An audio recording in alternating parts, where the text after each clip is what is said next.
Om Shanti. Om Namo Bhagavate Vasudevaya. Welcome to another Yoga Small Talk, and we continue with 7 minutes Bhagavad Gita a day.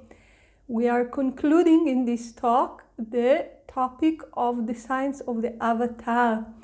Why Lord Krishna took birth here on planet Earth at that particular time, what this birth really was, because obviously it was not an ordinary birth, and the purpose of the avatar. So Lord Krishna was telling Arjuna that his body is not made of the elements. It is pure illusion. It is pure Maya, the illusory force of the universe. And more than that, is not subject to the laws of nature.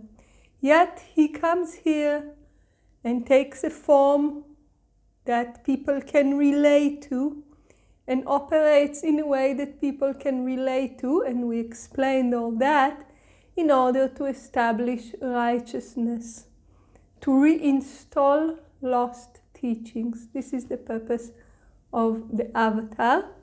And Lord Krishna concludes by saying that we highly benefited from this knowledge because he who thus knows in their true light my divine birth and action, having abandoned their body, is not born again. He comes to me, O Arjuna.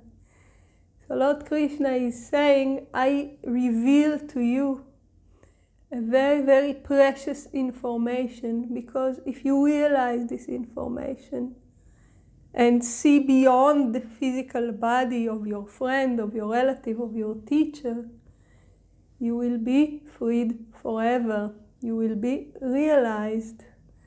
So this is the culmination of this topic. If we understood it properly, if we can live our life by that knowledge, then we will be realized. He's not born again, he comes to me. This is realization. So another point that's worthwhile mentioning here is that we can look at it in a bit of another way. Because why we see Lord Krishna as the body? Why we are so focused on Lord Krishna as the body? And this, for us, we are not in the presence of Lord Krishna, but when we see a great sage, when we see someone who might be in a very different spiritual level than we are, and we are still busy with the body. Why? Because we are having body consciousness. So as long as I think I am the body, my consciousness is limited to the physical expressions, and therefore all my interactions with the world will be governed by the principle that if I am the body, everybody else is also the body. So I have a body perspective. But if I transcend this perspective, if I go beyond the body and see the divine, see the essence, see the truth that is behind the names and forms and all the appearances in the entire universe, then this is a state of realization.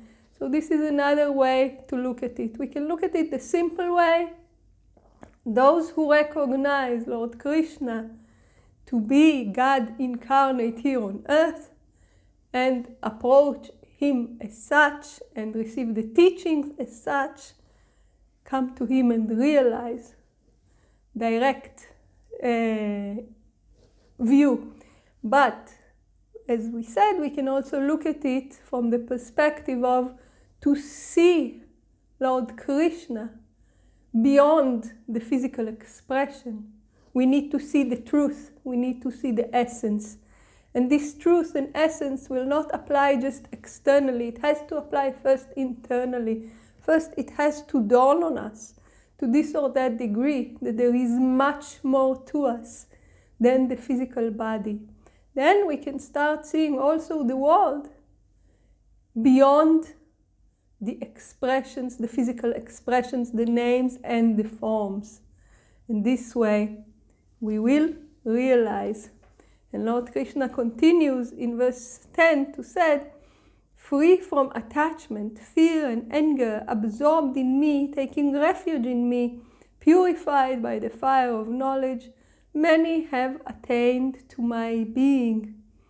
Meaning that, again, it's like a summary. If you remember, we were discussing in chapter 2, the qualities of a sage. So again, here it is said, this person who is completely in a state of equanimity, free from attachment, fear, and anger.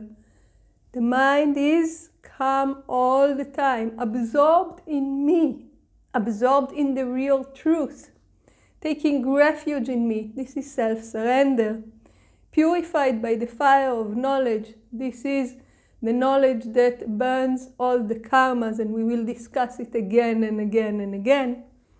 Many have attained to my being, so this can be done. Many have already done this. You can do it too. You can reach this level. See me for who I truly am. See the truth that I am beyond the physical expression. Learn, realize. Many have done that. You can do it too. This is the message that Lord Krishna is giving us in this very beautiful and powerful teaching. And here it is concluded, and another topic is beginning. And this next topic we will study in the next video. So please join us. Om Shanti.